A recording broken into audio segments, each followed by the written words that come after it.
nation, your province, your southern Alberta. From the heart of Lethbridge, it's Bridge City News Weekend Edition with Jeanette Roche. Hello, thanks for joining us. Travel restrictions at the Canada-U.S. border will remain in place for at least another month. Canada's Western leaders were hoping this past week to push Prime Minister Justin Trudeau on a plan and a timeline to reopen international travel. Alberta Premier Jason Kenney says the U.S. border closure is having a huge impact on economic recovery, but Public Safety Minister Bill Blair says the American and Canadian governments are extending restrictions on non-essential international travel until July 21st. Blair tweeted that the government will provide details on Monday about plans to let fully vaccinated Canadians and permanent residents enter the country. A project that many NDP members have been against, but may not be moving forward after all. A review panel for the Alberta Energy Regulator has denied the provincial application for the Grassy Mountain Coal Project, saying it's not in the public interest. The panel says the initiative would result in adverse environmental effects on surface water quality.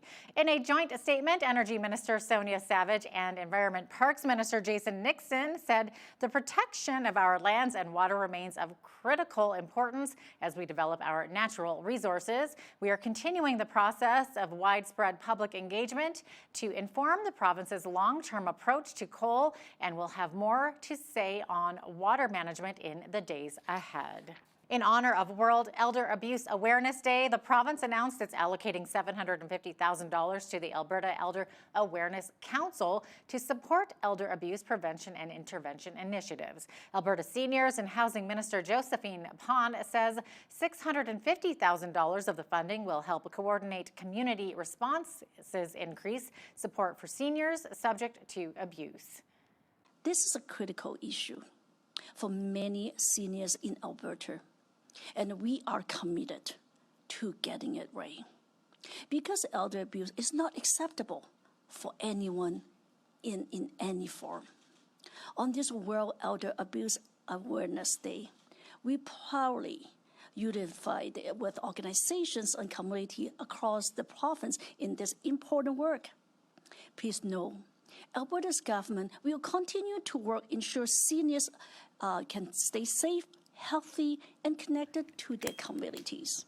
Officials with the Calgary Stampede say capacity will be cut in half to keep visitors safe if the event goes ahead as scheduled next month. They say enhanced COVID-19 protocols could include proof of vaccination or rapid testing to get into some venues, including the Nashville North Live Music Tent, the rodeo, and fair billed as the greatest outdoor show on earth is expected to return on July 9th and run for 10 days. Premier Jason Kenney said major events, including the Stampede, can resume if the province meets a target of 70% of the population receiving its first dose of the vaccine by early July. And speaking of vaccines, Alberta Premier Jason Kenney announced details of his government's COVID vaccine lottery. The province will hold 3 draws of $1 million each, plus some all-expense-paid trips to Cancun to incentivize Albertans to get their COVID-19 vaccination shots. Kenney says the Open for Summer lottery will include everyone 18 and older who has already received a first dose, plus those who are getting a jab in the next weeks to come. Kenney says he's hoping the big bucks up for grab will motivate more people to get the shot. In total, 3 $1 million prizes will be up for grabs in the Open for Summer lottery, and the first draw is just perhaps a couple of weeks away. Starting today, anyone 18 and older who has received a first dose of vaccine at any point, since we started administering them in late last year, anyone who's received at least a first dose is eligible to enter the lottery. And entering the lottery is easy. Just go to alberta.ca/lottery and enter your information. Registration for the first draw will close a week after we reach the 70% threshold, so likely about a week and a half from now. Kenny adds that he would like to see at least 85% of Albertans be vaccinated when the province is expected to completely reopen next month. Up next, we speak with an expert who says there could be some legal issues with the vaccine lottery. But first, a quick break. Stay with us. Legally questionable at best. Under Section 206 of the Criminal Code, there are some conditions around games of chance, and this is effectively a game of chance. There are definite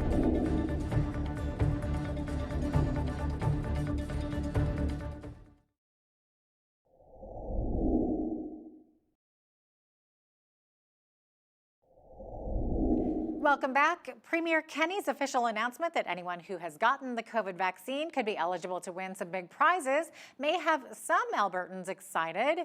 But according to my next guest, David Dixon, a legal consultant, he says that there could be some legality issues surrounding a lottery like this. Take a look. What is your take on the legality of this lottery for vaccines? The government do have the ability to run their own lotteries, but they were designed for them to use it as a means of generating revenue.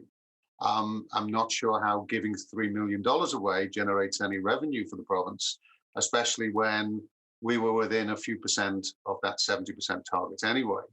I have heard from reliable sources that not just the prizes from the airlines, but also the money was provided from outside the government, which is something that hasn't been declared by the government. So, I mean, that's a question that sits out in the air is, who's writing checks for $3 million? And for what reason are they really writing them? But moving beyond even the Section 206 and Section 207 and the coercion, what about the people who can't take the vaccine? I mean, we've got a definite question of, can they do it and exclude people? Like Tim Hortons, you'll notice when they run these games of chance, it always says on the bottom, no purchase necessary. They can't exclude people other than by age. One of the thoughts I had was, where is the money coming from? And I was thinking it was taxpayers, that the government was using their own money, but it's interesting what you say, that is actually not the case. And just so our viewers are aware of your background, you're not a lawyer, but you are a legal consultant with many of the police forces, correct? You want to go into that a little bit? I'm a retired police officer from the UK. I also run a cybersecurity firm. I'm a partner with Microsoft, Facebook, Google, and other companies. I've done a lot of work in cybersecurity and compliance, and I've also done a lot of work consulting with all the police forces here in Alberta, Alberta Justice, PPSC, which is the federal version of Alberta Justice. I also do a lot of strategic litigation support in civil matters, as well as criminal matters. One more question. I really want to kind of get into this. We have been covering the arrests of 3 Alberta pastors. You've had a lot to say about this. This partly is the result of the court injunction issued back in May. And then just last week, an application for an injunction was filed by Grace Life Church against Alberta's Health Minister, Tyler Shandro, and Alberta Health Services to get their church back. So can you tell us how an Alberta lawyer could actually use this injunction against the province? Well, the ability to pass a law that would impact every single citizen in the province is the mandate of the government, not the courts. A court cannot create a court order that impacts every single person without application. So that first one on May 6th was adjusted on May 13th. However, AHS are still of the opinion that that's still in full effect, and anybody who actually, it's on their websites, they've written tweets about it. I would argue that they know that it isn't in effect and it was modified, which would put them in contempt of court. So a lawyer could bring a contempt action against AHS for basically broadcasting false statements about a court order that was amended that they consented to. But if the argument is the government believes those orders are still in effect, then that would mean that, say, Tyler Shandro, who has been heard to say he wanted to target all high high-profile individuals in the province who have contravened the laws in relation to the Provincial Health Act. Well, we had Jason Kenney a week ago stand up in Parliament and say, yes, okay, I broke the rules, I'm sorry. Thank you so much for sharing your insights today. David Dixon is a legal consultant and former police officer. We appreciate having you on today. Thank you. Coming up after the break, we hear more from the man who spent many years trying to shine a light on the horrors of residential schools, but no one would listen. Keep it right here. Under international law, we have the right to get a warrant to go into areas, conduct credible, professional investigations and analysis of the remains. We're not having anything come out of the present Kamloops dig. Insiders in the Kamloops Band Council tell us that the RCMP, the BC coroner, and a few people on the Band Council are basically huddling and not letting out any information, which is really against the law for them to be doing that.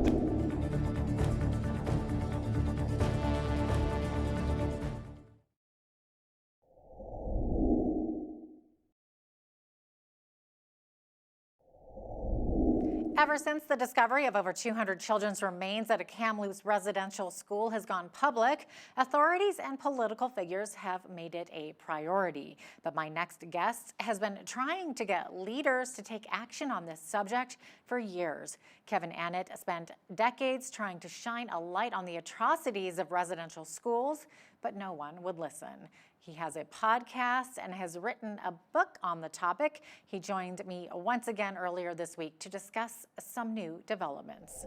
In your most recent broadcast, you talked about the Canadian Genocide Tribunal being set up. Can you tell us about this and what the goal is?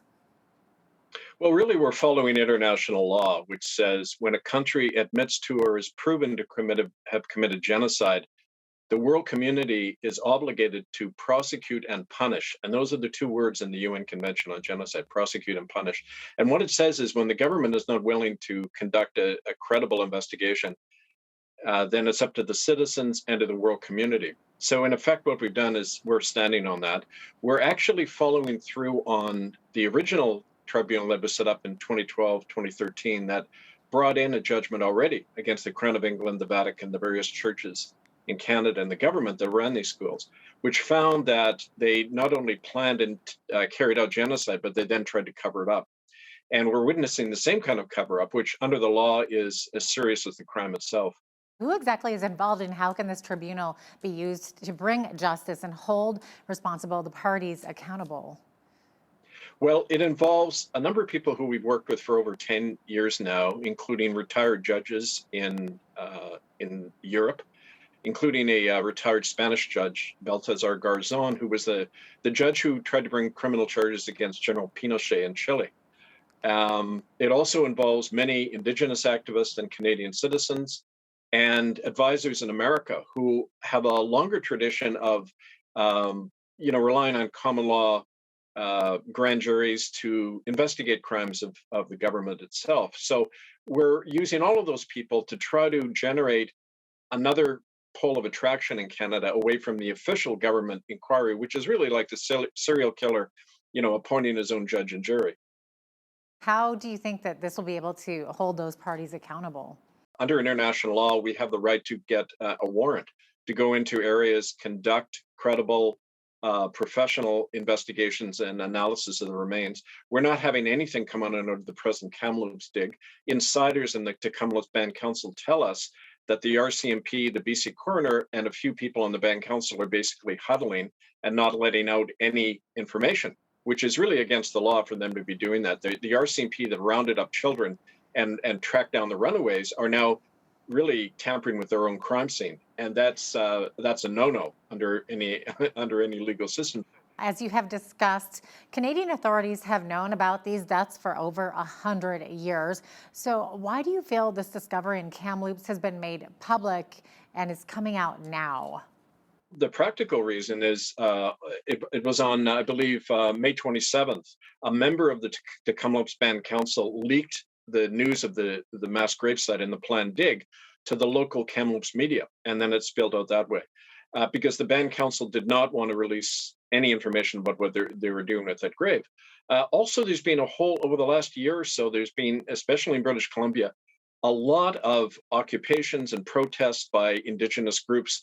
For example, protesting the Trans Mountain Pipeline, and the heavy invasion of a lot of Chinese investment, the dislocation of Native people all over the place. And matter of fact, last year the Native groups actually occupied the British Columbia legislature for a number of weeks in protest. So the governments, realized they had to make some gesture.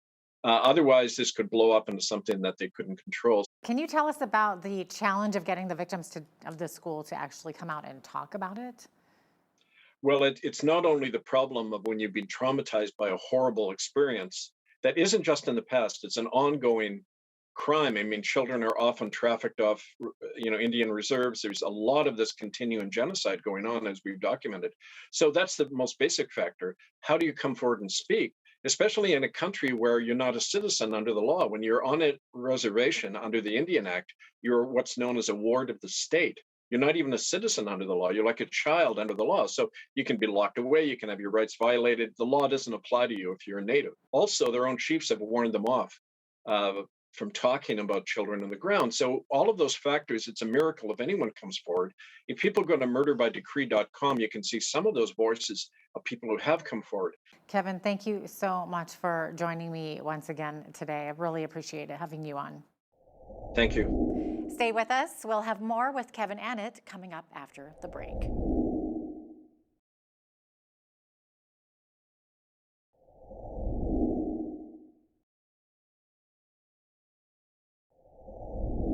Welcome back. In the next couple of weeks, we'll be hearing from Alberta residential school survivor George Brown, who was also an RCMP officer and became active in the military. Well, Kevin Annett has a podcast called Republic of Canada and had the opportunity to interview Mr. Brown. Here's what he had to say. George Brown was actually a former RCMP. He's a retired RCMP officer. And he was told in the early stages of the residential school task force set up by the RCMP, he was told that they were not to surface any evidence that might implicate the RCMP. And they eventually told their officers not to forward any of that evidence they found to Ottawa. So the Mounties themselves were keeping back evidence from the government because they themselves were implicated, of course, in the residential schools. So, George, and we'll be having more interviews with him and others, he knows on the ground as a Native man. He went to the Edmonton residential school. He was experimented on in the Charles Council Hospital in Edmonton. So many friends die. He knows that this thing doesn't stop. It's like a machine that's being turned on. And especially when the people who did the crimes are running the official investigation into it, nothing will change unless the people, make a change. Yeah, absolutely. Kevin, thank you so much for joining me once again today. I really appreciate it having you on. Thank you.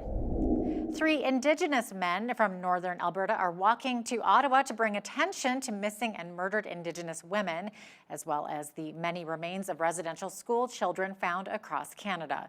They arrived at Siksika Nation Monday evening, made their way to Medicine Hat before heading further east. The message I want to send to Ottawa is no more hurting or injuring our missing murdered Indigenous women and girls.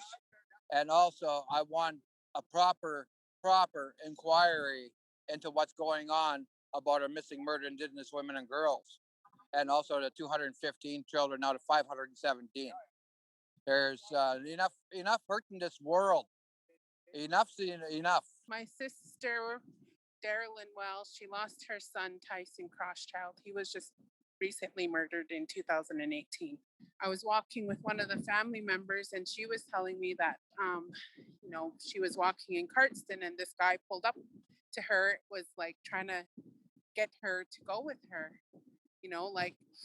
like it's been going on for far too long and things need to change.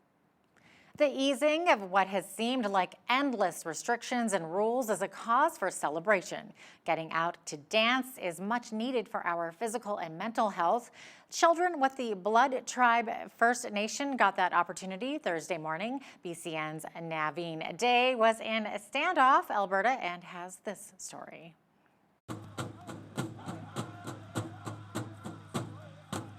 It happened for the first time in 15 months. Dance. And it's what children love to do. I'm at the Honoring Life Children's Dance Competition in Standoff. Organizer Verona Tailfeathers says the event is all about improving mental health among our youth. The event is so important today because honoring life is really the term. We don't use the term suicide prevention. We use the term honoring life because we honor our lives. And I think historically our young people were taking the term suicide and utilizing it as an option out of life, which is not right. This is a foundational way to ensure that children are connected, that they're supported, and that adults and elders and those drummers and singers are part of their ongoing support as they journey through youth and into adulthood. The competition is not only fun for the kids, it is an exercise in freedom to dance, something that Indigenous people have not always had. Merle Spearchief is a residential school survivor where dancing was not allowed. She says it is important for new generations to know their identity. They had to dance in secret and do their ceremonies in secret. Otherwise, they got in trouble by the government. The trauma that we endured, we don't want them to go through that. And part of that is to learn their identity, roots, where they came from. And so that's why it's so important for kids to know our culture and our traditions. The Children's Dance event is one of 9 events that are part of the Blood Tribe's Honoring Life project. For Bridge City News, I'm Naveen Day. Thank you, Naveen. Coming up after the break, we'll take a look at some of our top local stories from around southern Alberta. Stay with us. In Lethbridge, Alberta, born and raised at Lakey was where I spent most of my days.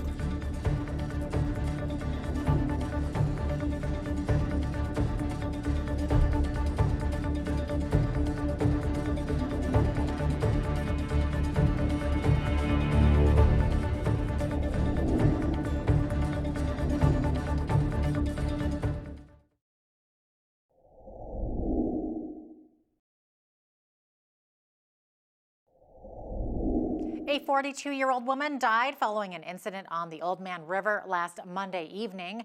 Fire and EMS crews responded to a 911 call reporting a person had entered the water and went under near Popson Park. Video journalist Naveen Day was on the banks of the Oldman River to bring us more on this story.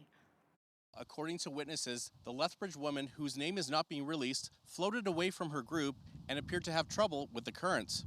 Her friends tried to reach her but lost sight of her a short time later. One of them climbed the bank of a nearby coulee to obtain cell phone reception and called for help. Fire paramedics were able to recover the body, but resuscitation attempts were unsuccessful. Brendan Pine, who is the water rescue team lead for the fire department, says there are many hidden dangers in the Oldman River. Just because the water seems like it's not very high, current is very deceptive. So be aware of the current. There's so many foot entanglements in this river.